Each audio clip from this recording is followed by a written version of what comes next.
He's telling you to record it now. It means shush. I'm resident of Collinwood for YouTube, Joel Saints. I am here to do a continue my character retrospectives of Once Upon a Time in West. I'm also going to drop some Dark Shadows videos for you guys today. So this character that I'm covering is Cheyenne, played by the late great Jason Roberts.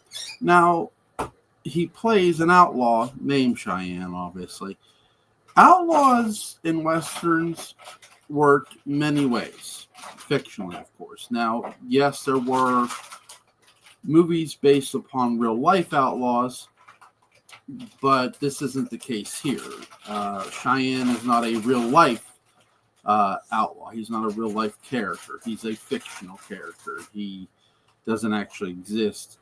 But as I mentioned before, outlaws worked a couple different ways. You had outlaws who, yes, they were outlaws, but they weren't as bad as they seemed. And that's Cheyenne here. That fits his bill. But there were also outlaws who were pure-blooded bastards, who were cold-blooded killers. Though they had no problem talking to the protagonist, they were still murderers and killers. One of my favorite villains in a Western who does talk and has like a mutual respect thing going on is Nelson McLeod. He's a very interesting antagonist in El Dorado, which stars John Wayne. If you've never seen it, it's a good Western. So, but here, to get to Cheyenne, you first meet Jason Roberts' character at a bathhouse / bar, food place, where Jill McBain has stopped because her driver said, doesn't a train stop? So they stop on horseback and they go in. Jill looks around. She sees all the people. Again, she's not used to country life, as I explained in my Jill McBain character retrospective. So all of a sudden you hear these horses, these men, and you hear a bunch of gunshots. And you hear these men going, as they're getting shot.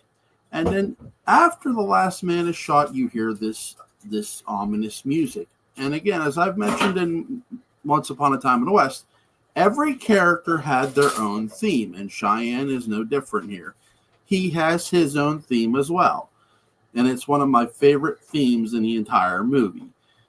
This is such a great entrance. Jason Roberts backs into the bathhouse / bar, if you will, because he's just shot every one of his escorts, meaning the law.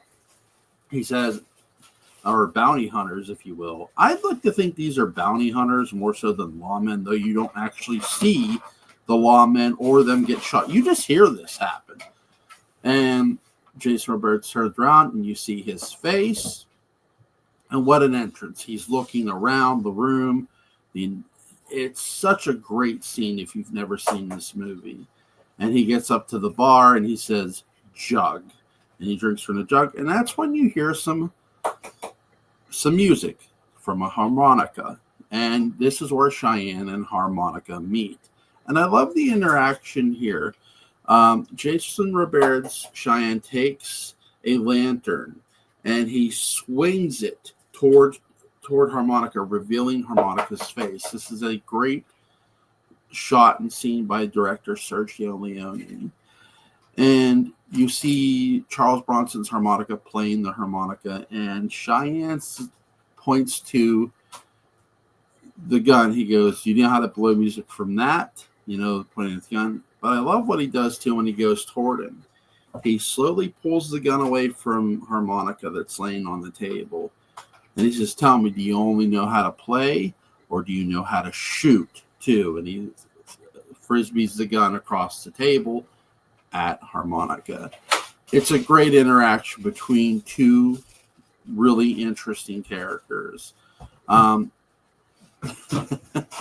So harmonica does tell Cheyenne about the 3 men he killed at the train. He goes, some of Cheyenne's men are wearing dusters. This is a signature look of Cheyenne's character and his men's character. They wear dusters, these long yellow coats.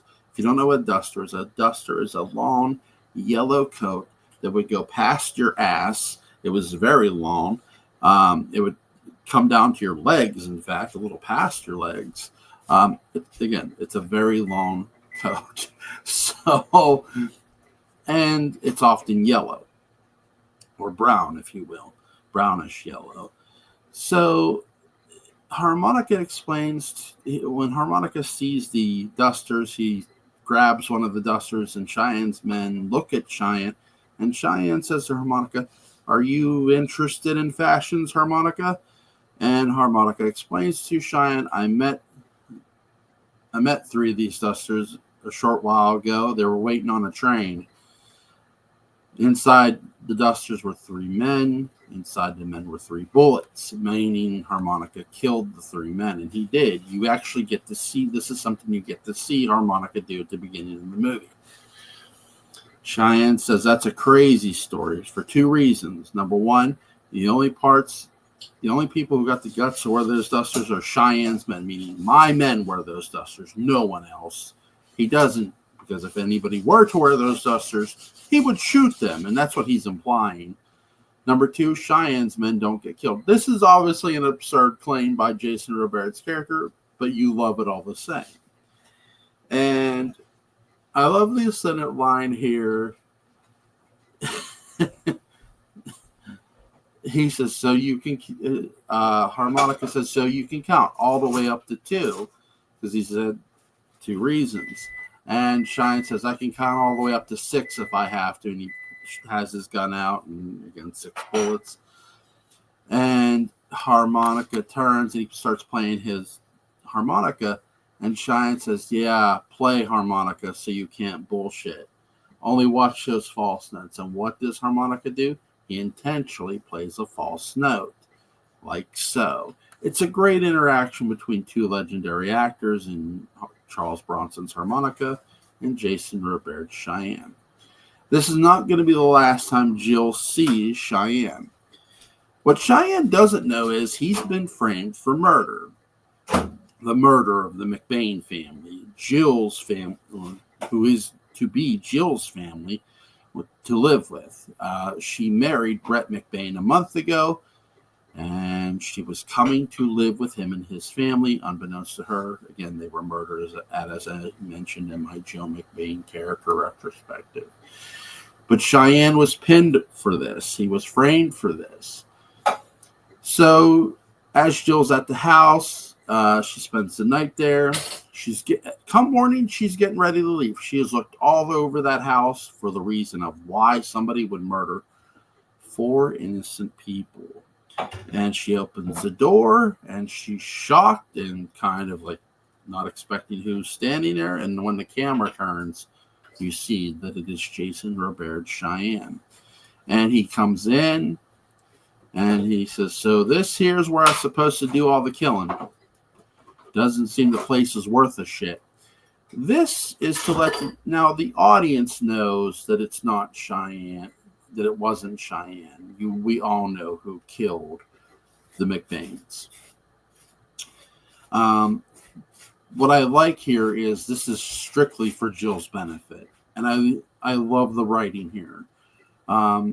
You have very detailed character interaction here where Jill McBain and Cheyenne says to Jill, he goes, maybe there's a whole heap of whys of why that they were murdered. Maybe round, yellow, the kind you put on a string to go ting. And she goes, maybe, but I didn't find any. And he goes, well, you looked a lot for the why. He tells her to make some coffee. And as he's preparing the fire to make the coffee, Jill McBain opens a drawer and there's a butcher knife, and she's thinking about stabbing him and the man who she feels murdered her family. And I love Jason Robert's line here as he goes, you know, the person have a mind to kill me fires me right up. And again, he's making a fire.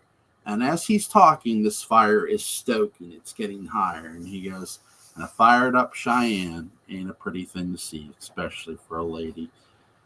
The fire is completely stoked, and it's a great job by the camera crew. Jason Robert's delivery, and Jill McBain, Claudia Carnelli's character, slamming the drawer shut. She does not take the butcher knife. And he turns to her and he smiles, but you're too smart to make him mad. I love Jill McBain's line here, what she says to him. She goes, you can lay me over the table and amuse yourself and even call in your men. No woman ever died from that. And all I'll need is a tub of boiling water. And all I'll have is just another filthy memory. And she slams the coffee pot down because the coffee's done. And he says, well, you make good coffee at least. And this is going to cut to Frank's character. What you have, or Cheyenne and whatever's character, what you have happen here is Jill McBain tells Cheyenne her life story of New Orleans, what she was, what she did, and how she met Brett McBain. And he's intrigued. And he feels sorry for her. Here's a man who didn't do it. And he's telling Jill in a sense that he did not kill the McBains. He also tells her, I would kill anything except for a kid. And a kid was killed in the McBain family massacre. It'd be like killing a priest, a Catholic priest, that is, Cheyenne says. Cheyenne says something to Jill, a couple things to Jill before he leaves the house. He says, you deserve better. And Jill McBain says, the last man who told me that is buried out there, meaning Brett McBain. Brett McBain was the last person who told her that. And as Cheyenne gets to the door and he smiles, he goes, Jill, you remind me of my mother. She was the biggest whore in Alameda and the finest woman who ever lived. Whoever my father was for an hour or a month, he must have been a happy man. It's one of the biggest compliments, and it's true. Jill was a whore. I mean, that's what she did in New Orleans.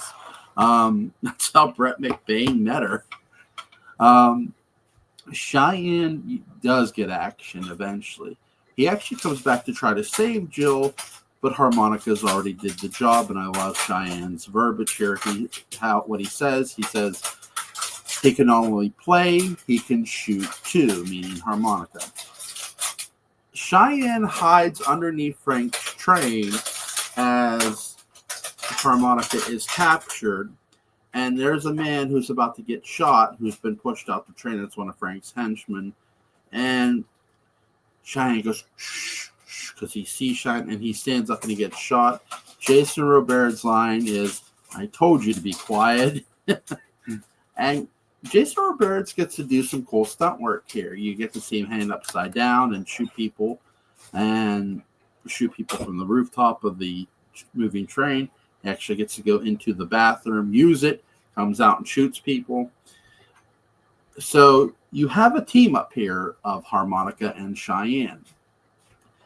Cheyenne, when they get back to the McBain place, they see that there's all this wood around. There's all this.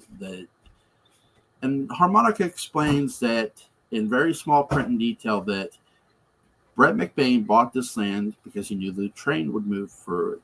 There was water underneath his land, and the steam engines need water. And he was set to make a fortune. There's one small print.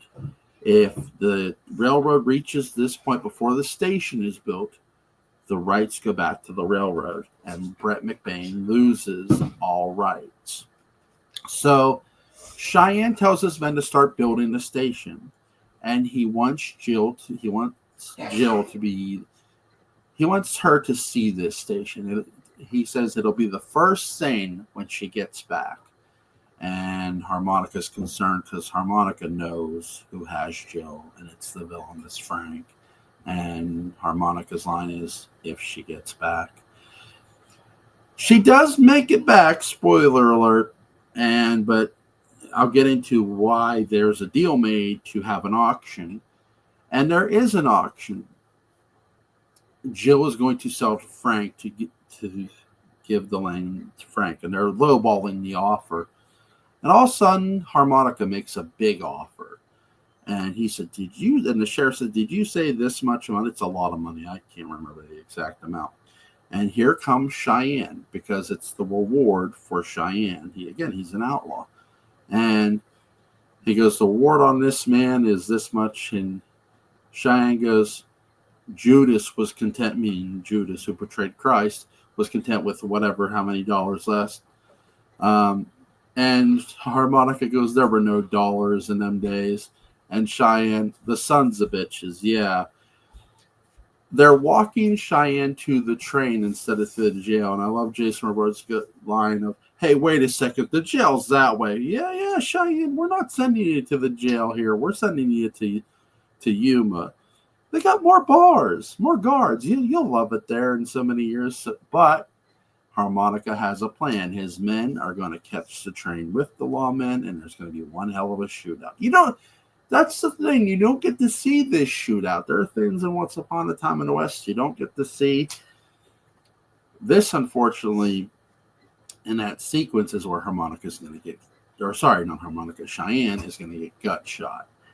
Cheyenne returns to the McBain place to visit Jill one last time, and I do mean last. Sadly, not every character can live in a Western. It's true in any movie. Characters do die. It brings the reality of the situation all too well. This man is an outlaw, whether you like him or not, and I do love Jason Robards' Cheyenne, but he is one thing. He's an outlaw. This was always going to be his end. Not every We often think about romanticizing the outlaw where he gets away. That would be too unrealistic here for Cheyenne. Cheyenne has constantly been hunted by bounty hunters, lawmen, day and night, and he shot him to hell and back. He's killed them, and they don't stop coming after him. This was going to be his end no matter what. He was always meant to die, and that's how I always view Once Upon a Time in the West. But I love his last interaction with Claudia Carnelli's Jill, because it's a great one. They're looking out at the men who are working, and he goes, you don't know what it would mean for you to go out there with some water and just let them look at you. And if one of them should pat you on the behind, pretend it's nothing. And Cheyenne pats Jill on the behind. When the duel is over, Cheyenne and Harmonica leave, and this is where Cheyenne dies. And Harmonica asks, okay, who shot you? And he goes, that half man from the train, the man with tuberculosis, he shot me. Harmonica, when they get you, pray it's someone who knows where to shoot. It's one last funny line from Cheyenne. Is Jason Robards meant to be the comic relief in this movie?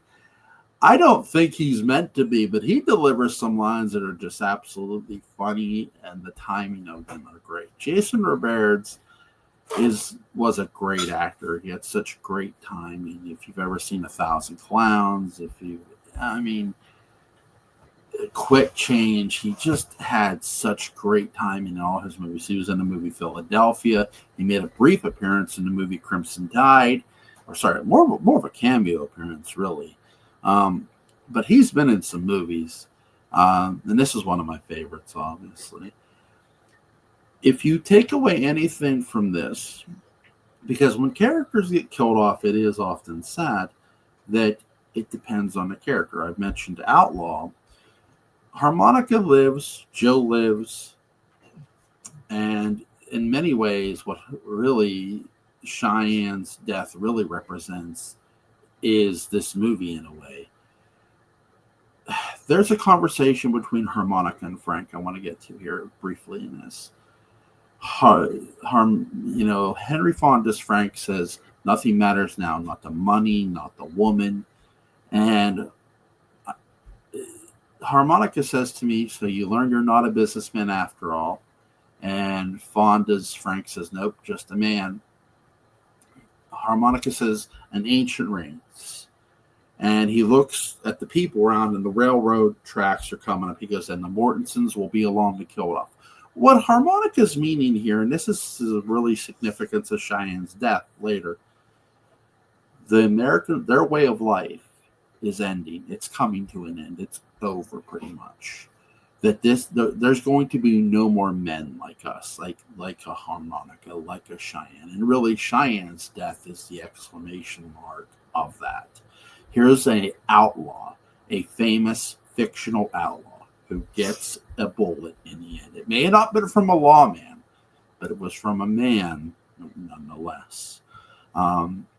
Once Upon a Time in the West is a symbolism of the death of the American West. You do see a lot of Westerns like this. This is not the only one. I hope you enjoyed the character retrospective. You folks have a nice day, and I'll see you later.